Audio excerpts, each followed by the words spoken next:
ಸರಿ ಅವ್ನ ಜಮೀನೇ ಅಲ್ಲ ಸುಮ್ಮನೆ ಬಿಡ್ತೀರಾ? ಅವ್ನ ಜಮೀನೇ ಅಲ್ಲ ಸರ್, ಬರಲ್ಲ. ಟ್ರೈನ್ ಚಡಿದ್ರೆ ಎಲ್ಲಕ್ಕೂ ದಾರಿ ಬರ್ತದೆ. ಅಲ್ಲ ಸರ್, ಅದು ಒಪ್ಪಲ್ಲ. ನಮ್ದು ಎಷ್ಟು ಅದ ಅಂತ ನೀವು ಹೊಡಿತೀರಿ ಅಂತ ನಾನು ಕೇಳಲ್ಲ. ಇಲ್ಲ sir, survey number 58 boundary fix ಮಾಡ್ಕೊತೀವಿ.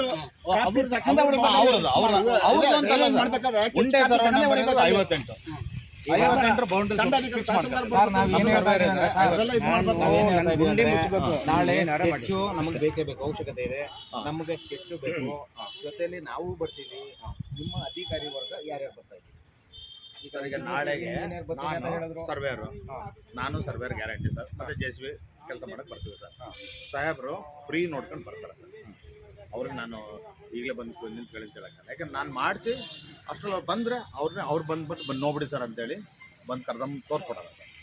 ಫಸ್ಟು ನಾವು ಕಟ್ ಮಾಡಿದ್ರೆ ಮುಂದಿನ ವಿಷಯಗಳು ಎಲ್ಲ ಒಂದೊಂದಾಗ ಬಂದ್ಬಿಡ್ತವೆ. ನೀವು ಆವಾಗ ಯಾವತ್ ಪಕ್ಕ ಹೇಳ್ಕತ್ತಾನೆ ಮಣ್ಣ, ನನ್ಗೆ ಅದು ಒಪ್ಪಲ್ಲ ಸರ್. ನನ್ನ ಗುಂಡಿ ಮುಚ್ಚಕ್ಕೆ ಮಾಡಿ ಅಷ್ಟೇನೆ. ನಾನು ಹೇಳೋದು ಅರ್ಥ ಮಾಡ್ಕೊಳ್ಳಿ. ಗುಂಡಿ ಮುಚ್ಚಿ ನನಗೆ ಸರ್, ಇಲ್ಲಿ ನಾ ಹೇಳೋದು ಅರ್ಥ ಮಾಡ್ಕೊಳ್ಳಿ.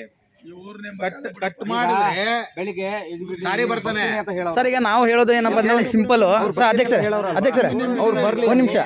ನಮಗೆ ಈಗ ಸರ್, ಈಗ ನಾಳೆ ಒಂದು ನಿಮಿಷ. ಏನ್ ಹೊಡ್ದಾನೆ ಆ ಮಣ್ಣ ಗುಂಡಿ ಆಯ್ತಲ್ಲ. ಈಗ ನಾನು ಸರ್, ನಾವು ಹೇಳ್ತಿರೋದು ಏನಪ್ಪ ಅಂದ್ರೆ ಸರ್, ದಯವಿಟ್ಟು ಇಲ್ಲಿ ಕೇಳಬೇಕು. ಈಗ ಅವನು ಮಣ್ಣನ್ನ ನಮ್ ಗುಂಡಿಗೆ ಹಾಕ್ಬಿಟ್ರೆ ಅವ್ನು ಬಿಟ್ಬಿಡದ?